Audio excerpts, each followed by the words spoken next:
Salve Maria, tudo bem? Bom, pessoal, eu vou gravar aqui mais uma aulazinha, né? Um pouco, algum material a respeito da nossa formação, né, para consagração a Nossa Senhora, né? E vou adiantar aqui uns parágrafos aqui nesse vídeo e para depois a gente dar continuidade em sala de aula, né? Vamos rezar Ave Maria para a gente poder começar? Em nome do Pai, do Filho e do Espírito Santo também. Ave Maria, cheia de graça, o Senhor é convosco, bendita sois vós entre as mulheres e bendito é o fruto do vosso ventre, Jesus. Santa Maria, Mãe de Deus, rogai por nós pecadores, agora e na hora de nossa morte. Amém. Em nome do Pai, do Filho e do Espírito Santo. Amém. Bom, a gente estava vendo aqui até esse parágrafo 201, que é o que eu vou dar entrada agora, toda aquela pré-figura, né, que está expressada, né, naquela história de Jacó e Esaú, né, com relação a essa comparação com os réprobos e os predestinados, e como isso é uma pré-figura da nossa consagração, não é isso? A gente viu aí primeiro essa relação, foi criada, e o São Luís demonstra aqui essa relação, né, explica aqui essa relação, e agora no segundo artigo a gente vai ver uma outra relação que ele coloca aqui pra gente, que é a relação da Virgem Santíssima com seus escravos de amor, né? Então, o 201 diz assim, parágrafo, né? Eis em seguida os caridosos deveres que a Santíssima Virgem cumpre como a melhor das mães, para com seus fiéis servos, que a ela se deram como indiquei, e conforme a figura de Jacó. Né? Jacó, então, essa figura também do escravo de amor. Interessante que nesse 201 é isso aqui, né? Deveres da Santíssima Virgem, ora, Nossa Senhora tem deveres com relação a mim, imagina, com cada um de nós. Vamos ver um pouquinho o que quer dizer isso aqui, né? Então, o primeiro dele aqui, ela os ama. O primeiro dever de Nossa Senhora, né? Aí tira aqui até uma passagem, né, do livro dos Provérbios, diz assim, eu amo aqueles que me amam. Ela os ama por quê? Porque é a sua verdadeira mãe. Ora, uma mãe ama sempre o seu filho, o fruto de suas entranhas. Hoje em dia a gente vê até umas coisas que a gente questiona um pouco essa frase aqui de São Luís, mas uma verdadeira mãe, tá aí por que ele colocou aqui, né? Porque é a sua verdadeira mãe. Então, uma verdadeira mãe ama o seu filho. É uma verdadeira mãe dá vida, inclusive, para o seu filho. A gente vê várias reportagens, notícias a respeito disso às vezes, né? De uma pessoa, às vezes, que está grávida para dar à luz ao filho e tem risco de vida, prefere dar à luz do que colocar em risco a sua vida do que abortar, por exemplo, por amor àquele filho que ainda está para nascer, né? E mesmo depois disso, né? Quantas mães não deram as suas vidas pelos seus filhos, né? Então, uma mãe, uma verdadeira mãe, ela ama os seus filhos. Ela os ama por reconhecimento, pois que eles efetivamente a amam como sua boa mãe. Então, ela os ama também, e assim Nossa Senhora nos ama, por reconhecimento, porque esses filhos efetivamente a amam, né? Então, o amor, quando ele é correspondido, ele sobe de nível, né? O amor, quando é correspondido, ele avança para níveis mais altos, né?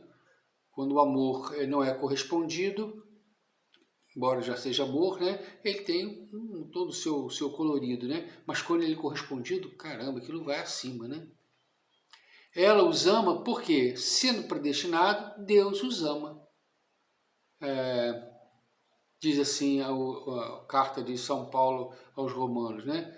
Amei Jacó, porém aborreci Esaú. Então, Deus ama aqueles predestinados, aquele que os ama, aquele que segue o seu caminho, aqueles que são obedientes, que estão junto dele. E se aborrece, né? Vamos usar o termo aqui, a palavra, né? Aborrece daqueles que se distanciam dele, que não vivem ao lado dele, que não obedecem, que não querem bem.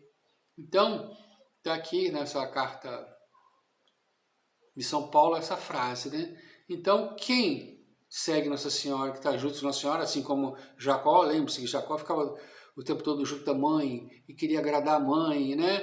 Para poder assim agradar o pai, não é isso? Então, aquele que está próximo da mãe se aproxima de Deus e Deus o ama. Aquele que se afasta, não. Quarto, ela os ama porque eles se lhe consagraram e porque são sua partilha e herança. Né? Isso também no livro do Eclesiastes diz que, e assim a igreja interpreta, né? Que Deus deu como herança à sua mãe, a Nossa Senhora, aqueles filhos predestinados, aqueles que amam a Deus. Né? E eu já comentei um pouco disso aqui a respeito, né?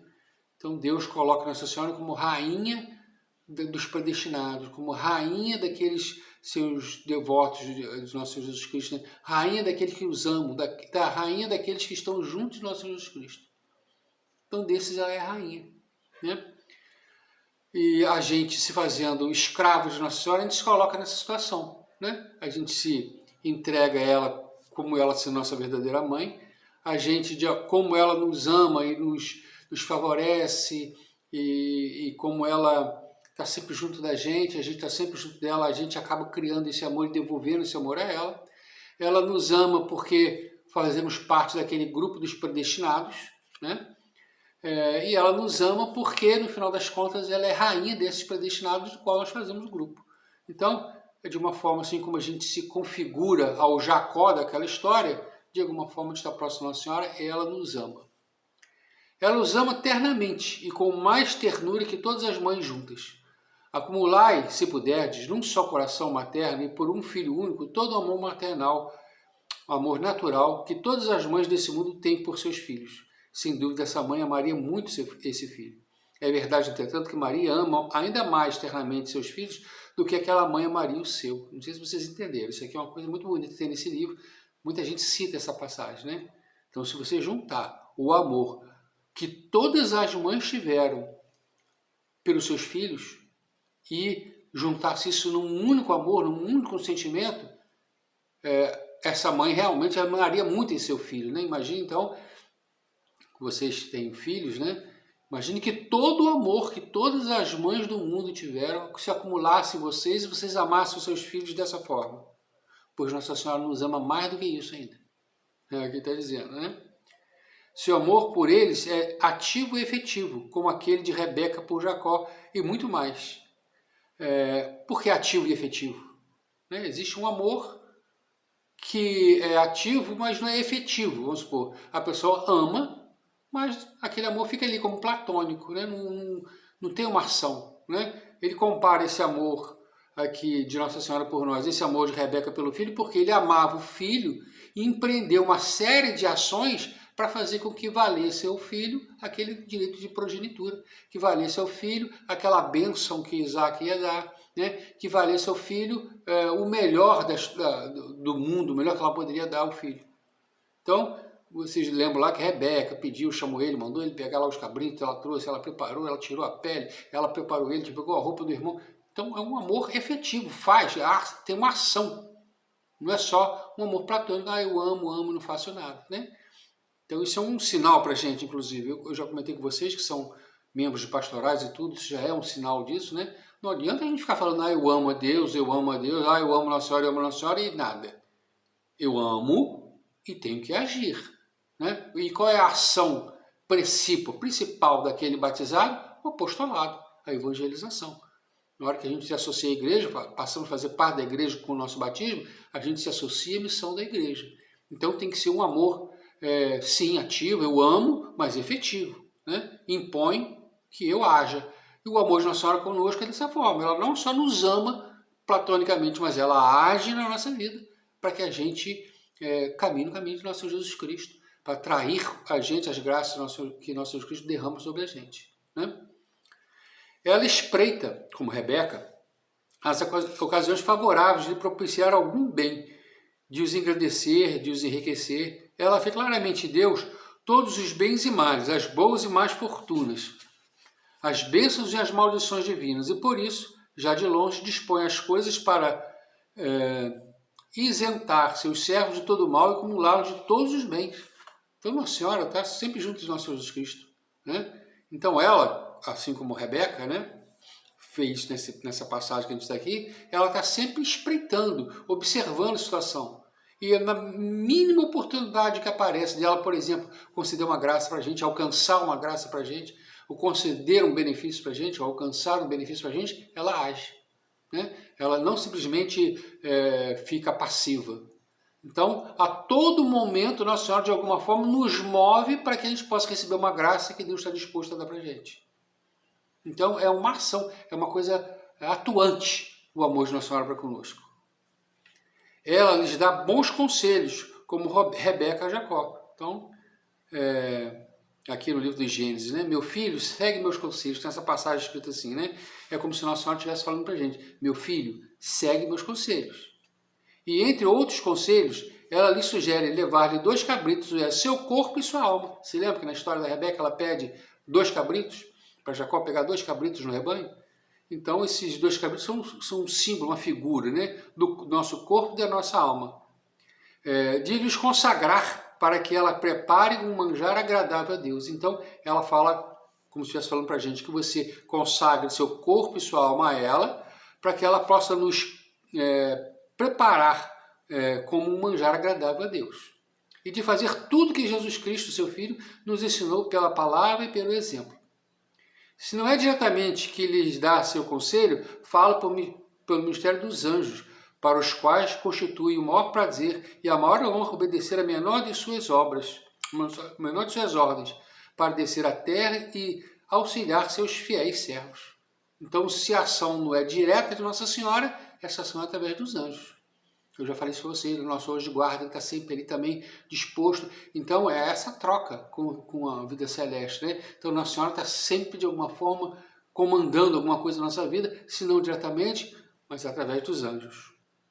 Quando levamos e consagramos nosso corpo e nossa alma, com tudo que deles depende, sem nada executar, o que faz essa boa mãe? O mesmo que fez, outro sim, Rebeca.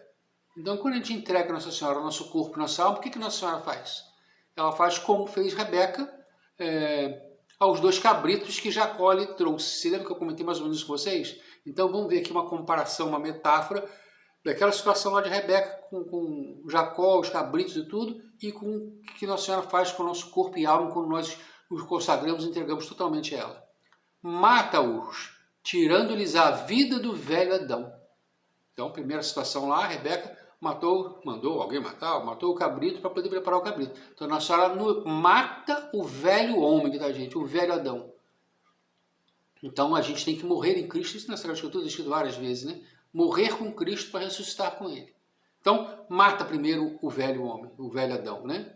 Escorcha-o e despoja da pele natural, das inclinações naturais, do amor próprio, da vontade própria e de todo o apego à criatura. Então, para preparar o cabrito, depois tiveram que tirar a pele do cabrito, não é isso? Então, é como Nossa Senhora fizesse a mesma coisa com o nosso corpo, nossa alma, tirasse essa pele velha, né? E nessa pele a gente está vendo aqui, tudo aquilo que é ruim, as nossas inclinações, a nossa má vontade, a concupiscência, né? Ela tira da gente aquilo que é ruim. Purifica-os de toda mancha, sujeira e pecado. Rebeca, depois que fez isso, limpou o cabrito para poder preparar, né? E ela faz a mesma coisa com a gente, Nossa Senhora. Nos purifica de toda mancha e sujeira do pecado. Intercedendo pela gente, pedindo a Deus a graça, o perdão. Né? Purifica-os de toda... prepara-os ao gosto de Deus e para a sua maior glória. Então, Nossa Senhora, depois disso, nos prepara no gosto de Deus para a maior glória de Deus. Como eu posso viver a minha vida e dar maior glória a Deus? Só Nossa Senhora sabe. E ela me prepara se eu me entregar a ela.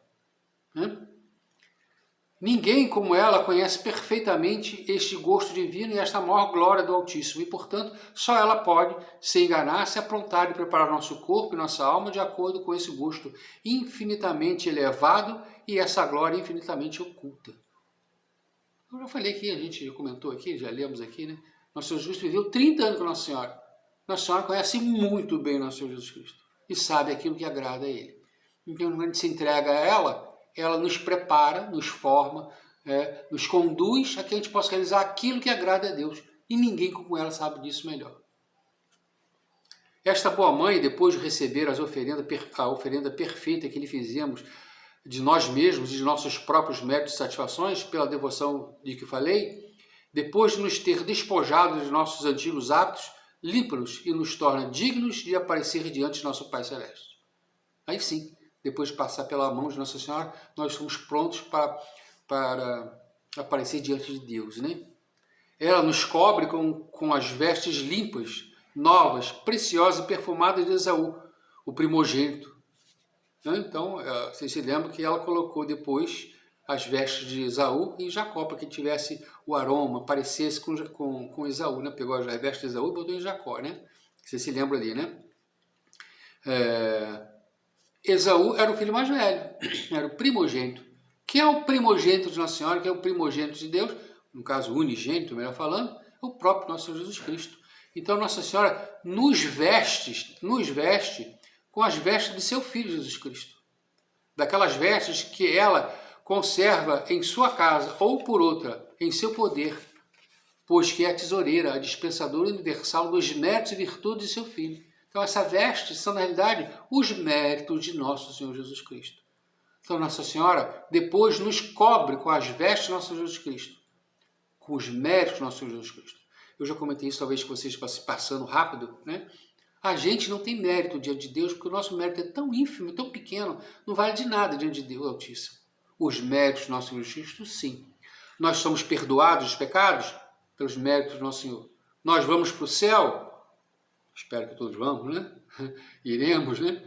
Por mérito do nosso Senhor Jesus Cristo. Se nós temos alguma coisa boa na vida, é mérito do nosso Senhor Jesus Cristo. O mérito do preciosíssimo sangue do nosso Senhor Jesus Cristo nos alcançou todas as benesses, todas as maravilhas que Deus nos promete. É através dele que a gente consegue a salvação, né? Então, Nossa Senhora nos cobre dos méritos do nosso Senhor Jesus Cristo. De todos os méritos e virtudes de seus filhos, dons que ela dispensa e comunica a quem quer, quando quer, como quer e enquanto quer, como já vimos acima. Então, todos esses méritos do nosso Senhor Jesus Cristo, ele subiu, é Deus, está no céu. O que ele vai fazer com isso? Ele não precisa disso, né? Então, ele entregou a Nossa Senhora como tesoureira. Nossa Senhora é tesoureira disso. E ela aplica isso à nossa vida para que a gente agrade a Deus. Olha só que coisa. Ela rodeia o pescoço e as mãos dos seus servos com o pelo dos carneiros mortos escorchados. Quer dizer, ela os reveste dos méritos e do valor de suas próprias ações. Ela mata e mortifica, em verdade, tudo que eles têm de impuro e imperfeito em suas pessoas, mas não perde nem dissipa o bem que neles a graça já realizou. Pelo contrário, guardam e aumentam para lhe ornar e fortalecer o pescoço e as mãos, isto é, para que eles tenham força para carregar o jugo do Senhor, que se carrega no pescoço, e para fazerem grandes coisas que redundem na glória de Deus e na salvação dos seus irmãos. Então é uma figura, né, como a gente fala que cobriu o pescoço de Jacó para que ele parecesse com Esaú. Ela nos reveste desses méritos, que foram os méritos que nós alcançamos em vida e que entregamos na mão dela. Ela nos reveste porque é sobre esses ombros, sobre esse pescoço, que nós vamos carregar essa cruz. Então tem esse simbolismo. Nossa Senhora também nos ajuda a carregar essa cruz, né?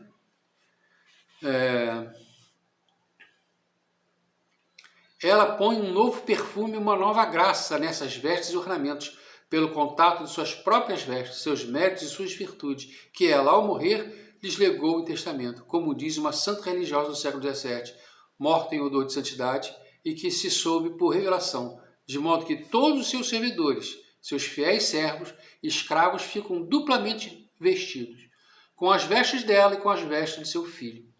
Por isso, eles não têm que recear o frio de Jesus Cristo, branco como a neve, que os réprobos, completamente nus e despojados dos méritos de Jesus Cristo e de sua Santíssima Virgem, não poderão suportar. Então, diante de Deus, a gente aparece assim, nus, né? Como Adão e Eva no paraíso. A gente não tem nada. A gente não pode mostrar nada. Nada que a gente tem vale. Então, Nossa Senhora nos cobre com os méritos de nosso Jesus Cristo e com os dela. Com os dela também, então nós somos duplamente vestidos. E duplamente exalamos esse perfume, né? O perfume de nosso Jesus Cristo e da Virgem Santíssima. Alguns autores dizem assim, né, a respeito desse assunto, né? Nós somos revestidos dos méritos de Jesus e das lágrimas de Maria. Então, revestidos dos méritos de Jesus e das lágrimas de Maria, nós chegamos no céu e Deus vê isso. Deus vê na gente os méritos de Jesus Cristo e as lágrimas de Maria, nem tanto a gente. Né? Do mesmo jeito como Jacó, quando se apresentou ao pai dele, a Isaac, o pai sentiu o aroma de Esaú, tocou nele, sentiu os pelos como se fosse Esaú, né? E comeu a comida e gostou, e deu a bênção a ele. É o que a gente quer. Ela concede-lhes, enfim, a bênção do Pai Celeste, se bem que eles sejam os segundos, os filhos adotivos, e, portanto, não devessem recebê-lo. Entenderam isso aqui também? Filho de Deus é Jesus Cristo. Nós somos adotivos, quer dizer, o filho adotivo não tem assim o mesmo privilégio, vamos supor assim, de uma forma geral, que tem o filho por natureza, né? Então, se você pegar juridicamente, não. Juridicamente, o filho adotivo tem tanto direito como o filho natural. Mas, na ordem da natureza, o filho natural realmente é filho daqueles dois, né? O filho adotivo não tem o mesmo DNA do pai e da mãe, né? Então, se bem que somos adotivos, Nossa Senhora consegue para a gente a mesma bênção, como se fôssemos filhos naturais, né? Com essas roupas novas, preciosas e odorosas, e com seu corpo e sua alma bem preparados e dispostos, eles se aproximam confiantes do leito de repouso do Pai Celestial. Preparados assim, a gente pode se aproximar com confiança de Deus, né?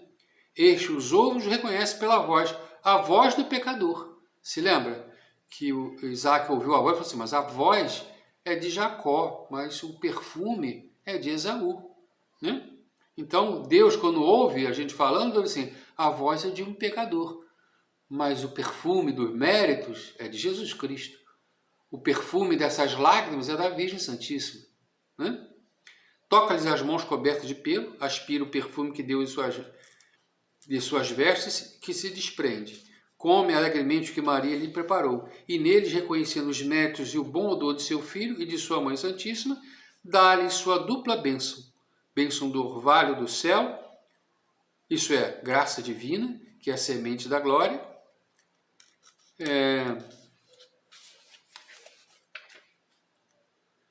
e bênção da fertilidade da terra. Então vamos lá, de novo aqui. Reconhecendo assim a gente, dessa forma, revestidos assim dessa forma, Deus nos dá dupla bênção. Que dupla bênção é essa? Bênção do orvalho do céu. Isto é, da graça divina, que é a semente da glória. Então a gente recebe as graças divinas. Semente da glória, porque através das graças é que a gente conseguimos viver as virtudes. É através da graça que nós conseguimos fazer as boas obras. É através da graça que a gente se santifica. É através dessa criatura de Deus, que é a graça, que que nós nos movemos na direção dele, né? Deus nos abençoa com toda a bênção espiritual em Cristo Jesus. Também bênção de fertilidade da terra. Então, bênção do orvalho do céu e bênção da fertilidade da terra. Em outras palavras, que este bom Pai lhes dá seu pão cotidiano e uma abundância suficiente de bens desse mundo. Então, as graças do céu e as bênçãos do mundo, para que a gente possa viver no mundo. Então, nós somos corpo e alma, não é isso? Então, a gente precisa das graças, sim, vivemos pela graça, devemos buscar primeiro as graças e os dons de Deus, e uma vida de virtude, é a primeira coisa que a gente tem que procurar, mas também nós somos corpo, nós precisamos comer, descansar, dormir, né? Precisamos desses bens materiais, bens do mundo. Então, quando a gente está falando da dupla bênção que a gente recebe, do orvalho, que é o que vem do céu, o orvalho, como cai, né, vem do céu, é a graça, e fertilidade da terra, é a abundância das coisas da terra, dos bens terrenos, para que a gente possa viver bem. Fala os senhores de seus outros irmãos e os reprovados, embora essa primazia nem sempre transpareça nesse mundo que passa num instante, e no qual dominam muitas vezes os reprovados. Então se lembra que na bênção, Isaac colocou também o Jacó como aquele que é senhor de seus irmãos. Então nós, né? Desejo que seja assim com todos nós, né? Nós, aqueles que estamos juntos na Senhora, nessa consagração, vamos receber também essa bênção de reinar sobre os nossos irmãos, sobre os outros, inclusive sobre os réprobos, do qual figura era Esaú. Mas assim, no mundo parece que o mal domina. Sim, vivemos no mundo, infelizmente, como disse nosso Senhor Jesus Cristo, que o príncipe desse mundo é o maligno. E o mal parece dominar aqui, né? Parece, como está falando aqui. Mas esse mundo passa num instante. É o que ele está falando. Essa primazia, no entanto, verdadeira e será manifestada por toda a eternidade no outro mundo, onde os justos, como diz o Espírito Santo, dominarão e comandarão as nações. Sua Majestade, não contente de abençoá-los em suas pessoas e em seus bens, abençoa ainda todos que eles abençoarem e amaldiçoa todos que eles amaldiçoarem e perseguirem. Então, na eternidade, vai aparecer esse domínio do bem sobre o mal. Né? Embora no nosso mundo não. Talvez tenhamos flashes disso no mundo, né? Vai haver um momento, como eu falei com vocês, que o bem vai dominar nesse mundo, mas ainda misturado com o mal. No céu só terá bem, né? E o domínio do bem com o mal vai ficar aí pleno, né? E além disso, ele ainda coloca aqui aquilo que também nós vimos na história de Esaú e de Jacó. Sua Majestade, não contente de abençoá-los, como eu acabei de falar, em suas pessoas e em seus bens, abençoa ainda todos que desabençoarem, e amaldiçoa todos que amaldiçoarem e perseguirem. Quer dizer, todos aqueles que amaldiçoarem aqueles filhos de Maria, todos aqueles que perseguirem aqueles filhos de Maria, serão amaldiçoados. E todos aqueles a quem os filhos de Maria pedirem para que se abençoe, Deus os abençoa. Como está escrito aqui, né? A gente vê ali na história, e ele disse assim, todos que te amaldiçoarem serão amaldiçoados, todos que te abençoarem serão abençoados. Né? Então, todos aqueles que abençoarem, né, e conviverem e fizerem favores, né, aqueles escravos de Maria que vivem por Maria, serão abençoados por Deus. Aqueles que os perseguirem, que os amaldiçoarem, serão amaldiçoados por Deus. Bonito isso a gente ver. A gente vive num mundo que é o contrário disso. Um mundo de perseguição, um mundo de amaldiçoações, né? E a gente entende aqui que Deus está prometendo que um dia essa situação reverte, né? E vai reverter esse ponto que eu estou falando, né? Em que há o domínio do bem e é que aqueles do bem serão abençoados por ele. Porque já são agora, né? Embora a gente não viva isso nesse mundo de perseguições, né? Como diz na Salve Rainha, nesse mundo que é um vale de lágrimas. Ela, então, aquele primeiro, ela os ama. Aqui terminei. Agora diz assim, ela os mantém. Vamos lá. O segundo dever de caridade que a Santíssima Virgem exerce para com seus fiéis servos é provê-los de tudo para o corpo e para a alma. Eu estava comentando aqui agora, né? Ela lhes fornece as vestes duplas, como acabamos de ver, dar de comer os manjares mais finos da mesa de Deus, né?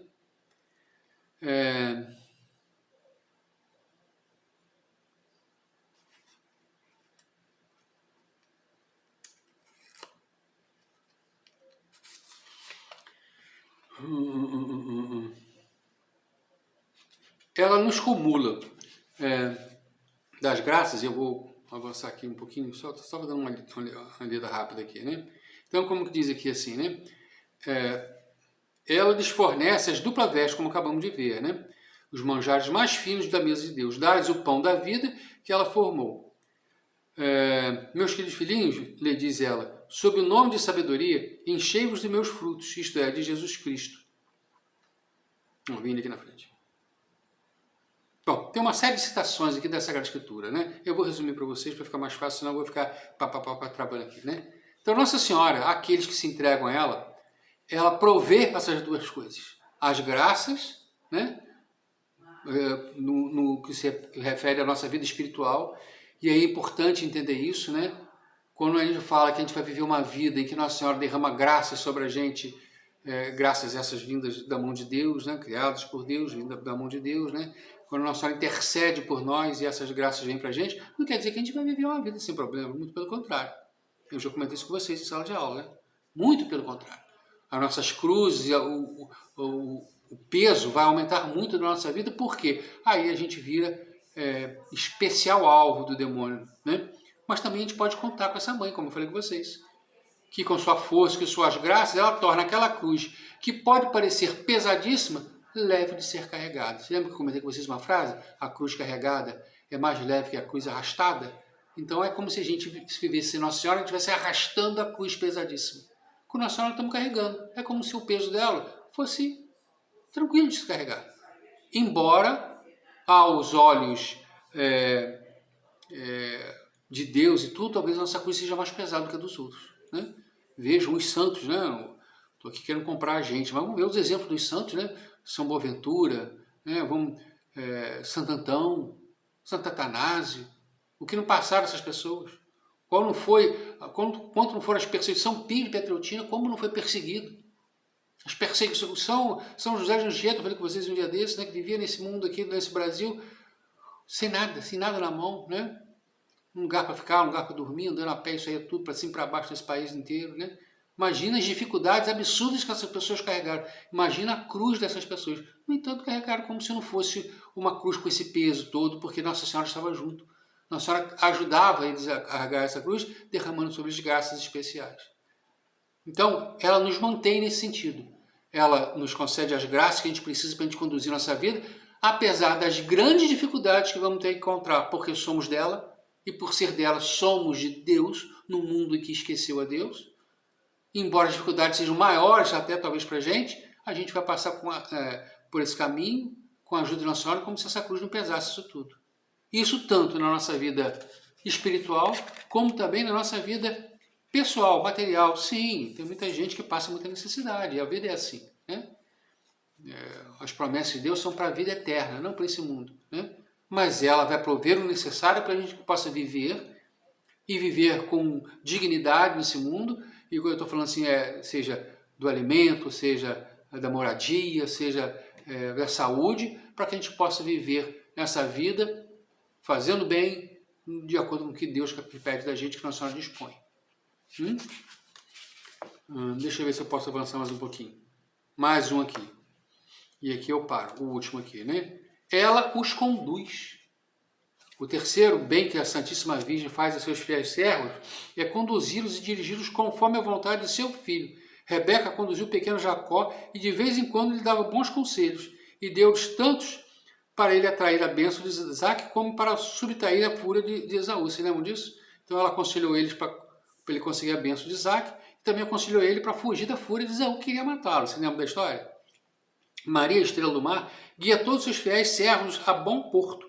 Mostra-lhes o caminho da vida eterna, desvia-os dos passos perigosos, leva-os pelas mãos nas sendas da justiça, sustém-os quando estão prestes a cair, levanta-os quando caíram, repreende-os como mãe caridosa quando cometem alguma falta e até às vezes os castiga amorosamente. Sim, quem ama, corrige. Um filho que obedece a Maria pode acaso errar o caminho que leva à eternidade? Não é possível, né? Diz assim São Bernardo, né? Seguindo-a, não vos extraviareis. Você lembra que a gente rezou isso aqui antes? Não temais que um verdadeiro filho de Maria se deixe enganar pelo demônio e venha cair em alguma heresia formal. Comentei isso com vocês na sala de aula, né? Onde se manifesta a mão condutora de Maria, aí não se encontram nem o espírito maligno com suas ilusões, nem os hereges com seus sofismas. Então, Nossa Senhora ainda nos conduz através dos perigos desse mundo, através das dificuldades desse mundo, através do sofrimento desse mundo, através das armadilhas que o demônio arma para a gente. E presos à mão dela, a gente caminha através disso sem perceber. Eu, às vezes, faço um exame de consciência, olha que eu já tenho bastante idade, né, gente? Eu faço um exame de consciência, às vezes, da minha vida, do passado da minha vida, e vejo assim, caramba, quanto perigo, quanto risco, quanta coisa eu passei, que de repente, se eu tivesse naquele caminho, naquela situação ali, caminhado para cá, eu teria ido para um caminho péssimo na minha vida. Mas só que naquela época que eu passei por isso, eu não percebia isso, eu não entendia isso, eu não via isso. Então por que eu passei por isso tudo, desviando daqui, desviando dali, e cheguei onde eu cheguei na minha vida que hoje em dia, né? Às vezes eu tenho tantos amigos meus que estão vivendo situações terríveis na sua vida porque tomaram decisões erradas, fizeram opções erradas. Mas eu não tinha